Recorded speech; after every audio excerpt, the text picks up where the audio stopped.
Good morning. मतलब प्रधानमंत्री और मंत्री परिषद के बीच में क्या क्या अंतर्गत आती है, हम उन्हीं का आज अध्ययन करने की कोशिश करते हैं। आप इसी वीडियो के तहत आप याद करने की कोशिश कीजिए। आप जानते होंगे कि भारत में एक संसदीय शासन का प्रणाली लागू है। संसदीय शासन का प्रणाली दो में बट गया है, एक संवैधानिक एक वास्तविक। संवैधानिक का मुख्य रूप से प्रमुख राष्ट्रपति होता है, जबकि वास्तविक प्रमुख प्रधानमंत्री होता है।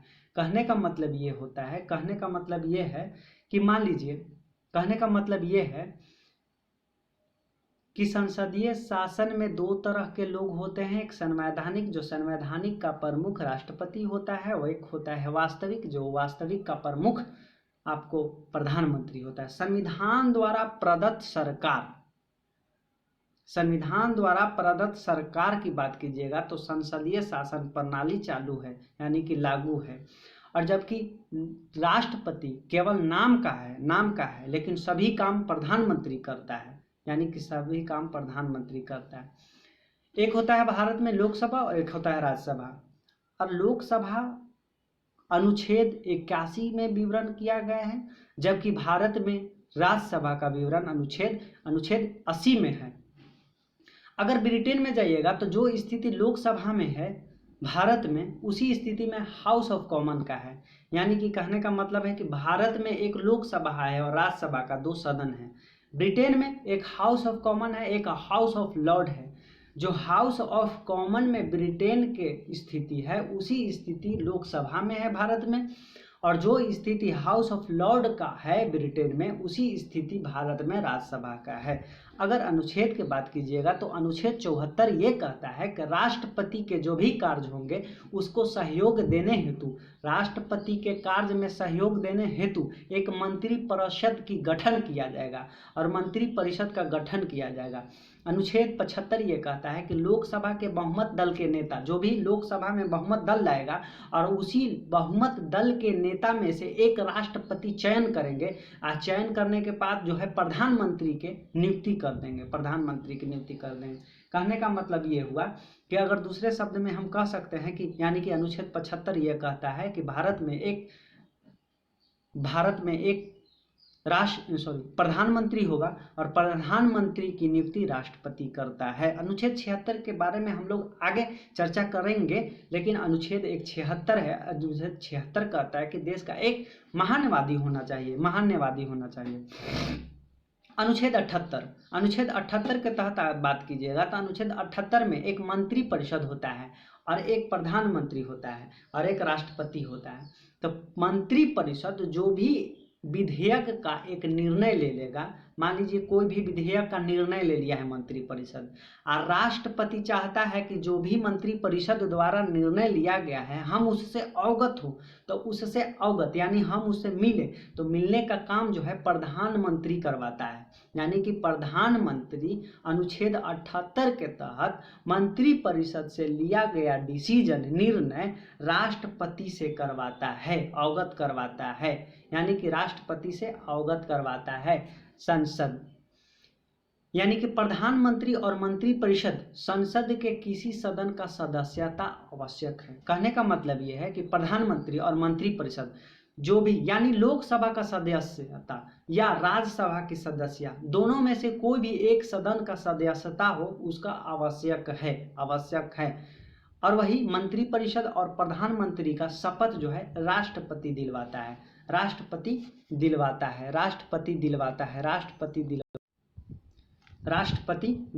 शपथ राष्ट्रपति दिलवाता है। मान लीजिए आप प्रधानमंत्री या मंत्री परिषद हैं। प्रधानमंत्री और मंत्री परिषद का अधिकतम, मान लीजिए कोई भी सदस्यता ग्रहण नहीं किया है और प्रधानमंत्री या मंत्री परिषद है, तो कोई भी सदस्यता भी ग्रहण नहीं कर सकता है, लेकिन उसको एक छूट दे दी जाती है कि आप प्रधानमंत्री बन गए हैं तो आप कम से कम 6 माह के भीतर, चाहे तो आप लोकसभा के सदस्यता को ग्रहण कर लीजिए या राज्यसभा के सदस्यता को ग्रहण कर दिया जाए। कहने का मतलब ये हुआ कि प्रधानमंत्री हम बन जाते हैं, प्रधानमंत्री कोई भी बन जाता है प्रधानमंत्री, और प्रधानमंत्री बन जाने के बाद में आप नहीं तो लोकसभा के सदस्यता को ग्रहण किए हैं, ना ही राज्यसभा के सदस्यता को ग्रहण किए।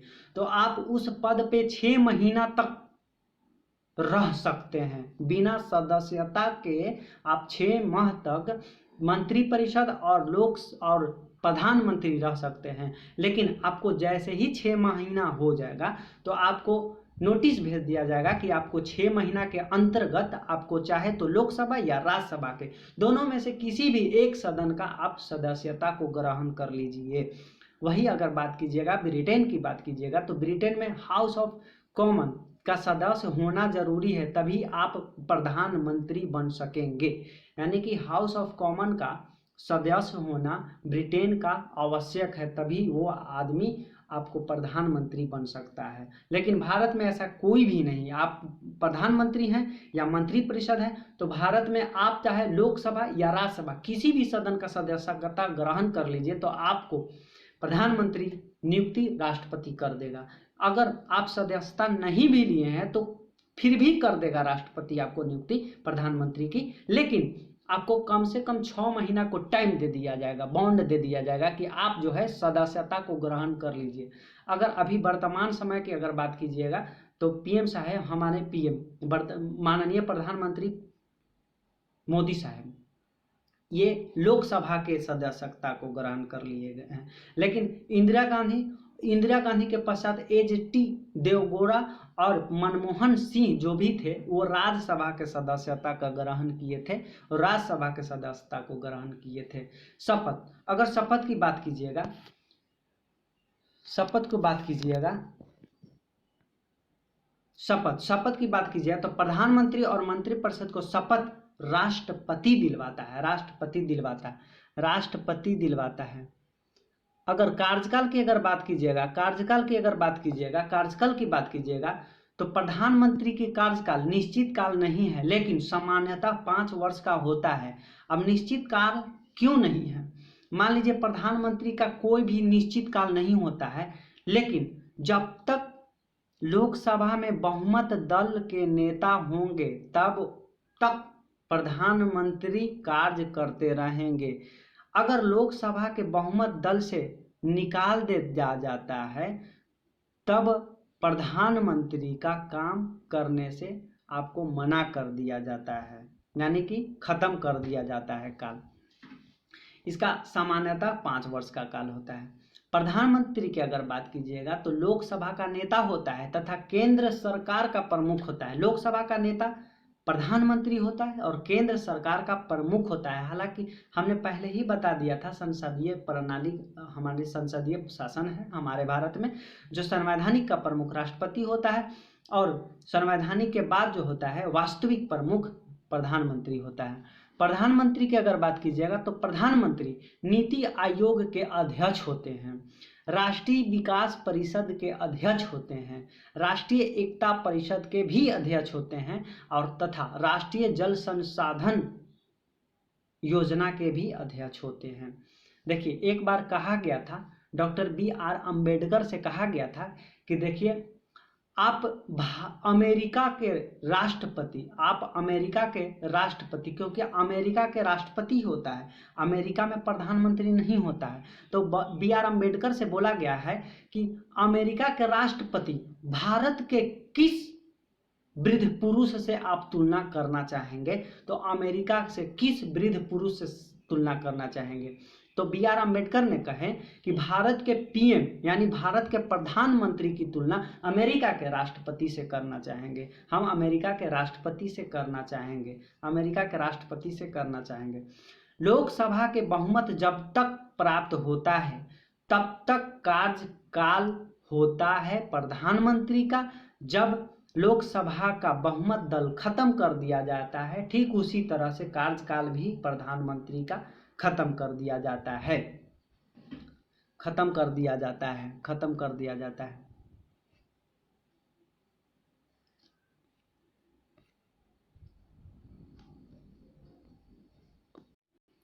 मंत्री 3 प्रकार के होते हैं।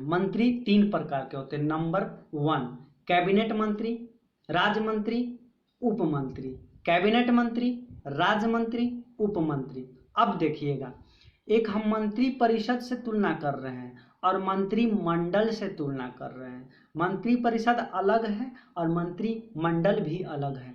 देखिए, प्रधानमंत्री यानी पीएम, प्रधानमंत्री के साथ अगर कैबिनेट मंत्री, राज्य मंत्री और उप मंत्री साथ में हो तो उसे मंत्री परिषद कहा जाता है। क्योंकि मंत्री परिषद कहा जाता है इसलिए क्योंकि प्रधानमंत्री के ही सलाह पर आपको राष्ट्रपति नियुक्ति करता है कैबिनेट मंत्री, राज्य मंत्री और उप मंत्री को, यानी मंत्री परिषद को। यही सब तो मंत्री परिषद होता है।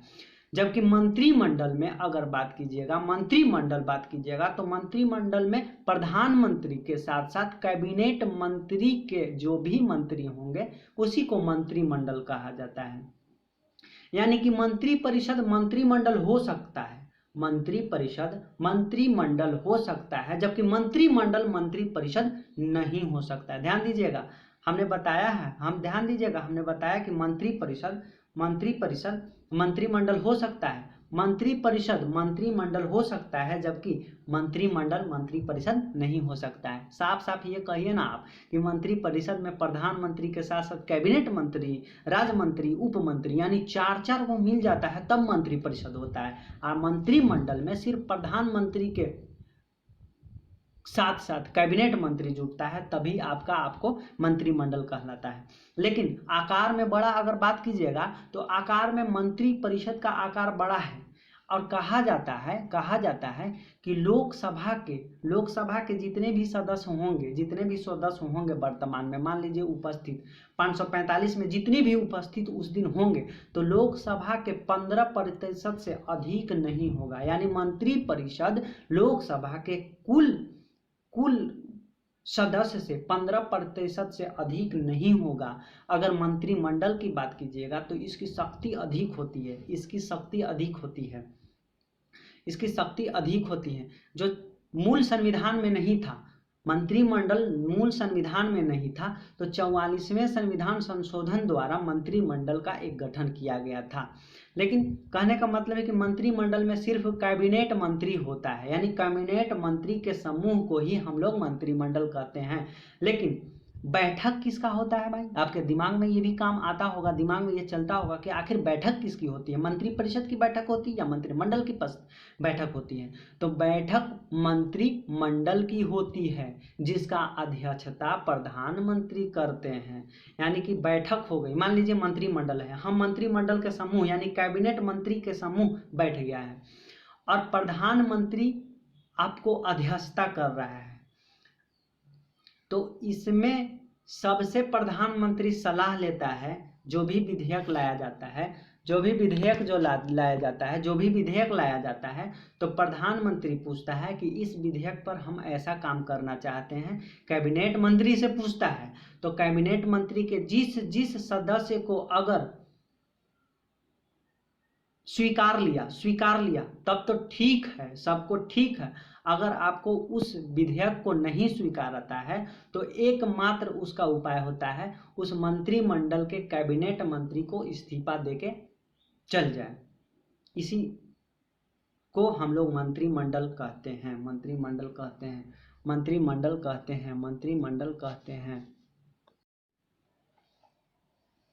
उम्मीद करता हूँ आप समझ गए होंगे। यानी कि कैबिनेट मंत्री किसी भी विभाग का अध्यक्ष कैबिनेट मंत्री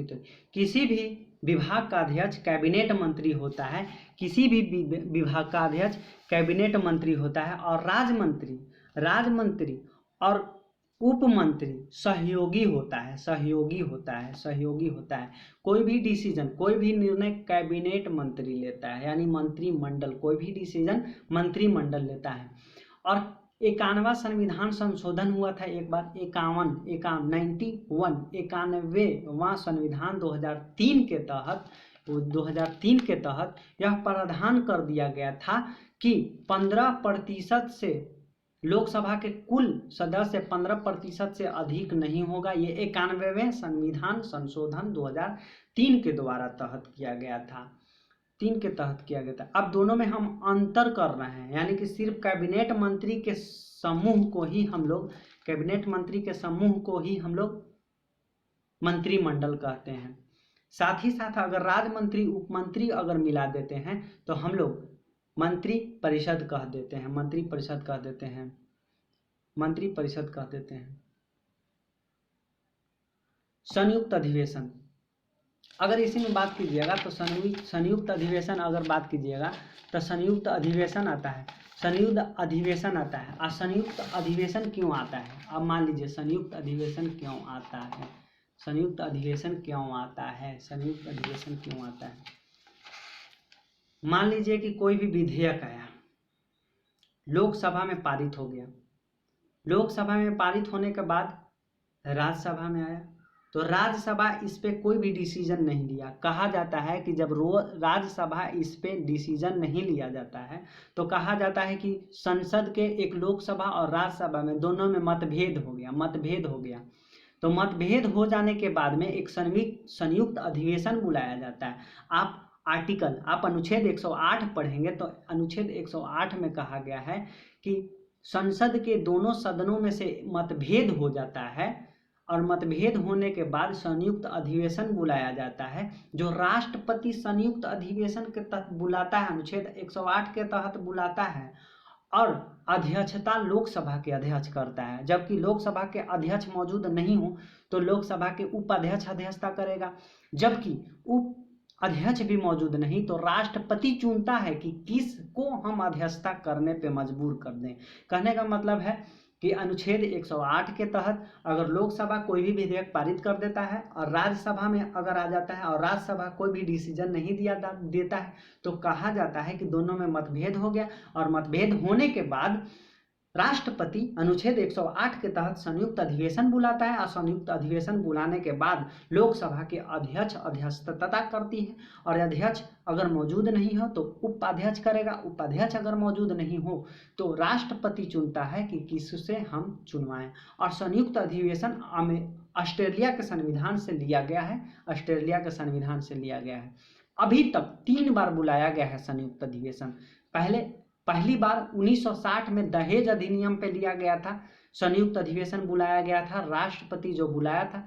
दूसरा बैंकिंग सेवा अधिनियम 1977 के तहत संयुक्त अधिवेशन बुलाया गया था। तीसरा निवारक निरोध अधिनियम जो 2002 में जो राष्ट्रपति अनुच्छेद 108 के तहत बुलाया था और अध्यक्षता लोकसभा के अध्यक्ष किया था। आप अनुच्छेद 85 पढ़ेंगे, यही संसद से ही कनेक्टेड है। तो आप अनुच्छेद 85 पढ़ेंगे तो संसद के 2 सत्रों के बीच में 6 माह से अधिक अंतराल नहीं, यानी कहने का मतलब है कि एक वर्ष में दो बार सत्र बुला लेना चाहिए। एक वर्ष में 2 बार सत्र को, संसद के सत्र को बुला लेना चाहिए, विचार कर लेना चाहिए। लेकिन परंतु भारत में 3 बार बुलाया जाता है, एक साल में भारत में 3 बार बुलाया जाता है। 2 बार तो आवश्यक है, 6 माह से अधिक अंतराल पर नहीं बुलाया जाता है, यानी 6 महीना के अंदर एक बार बुला लिया जाता है। लेकिन भारत में 3 बार बुलाया जाता है, 3 बार बुलाया जाता है। पहला बजट सत्र बुलाया जाता है जो फरवरी से जून तक बुलाया जाता है और बजट सत्र बहुत अपने आप में महत्वपूर्ण है, बजट सत्र। दूसरा मानसून सत्र जुलाई अगस्त में बुलाया जाता है, जबकि तीसरा शीत सत्र जो नवंबर दिसंबर में बुलाया जाता है, नवंबर दिसंबर में बुलाया जाता है।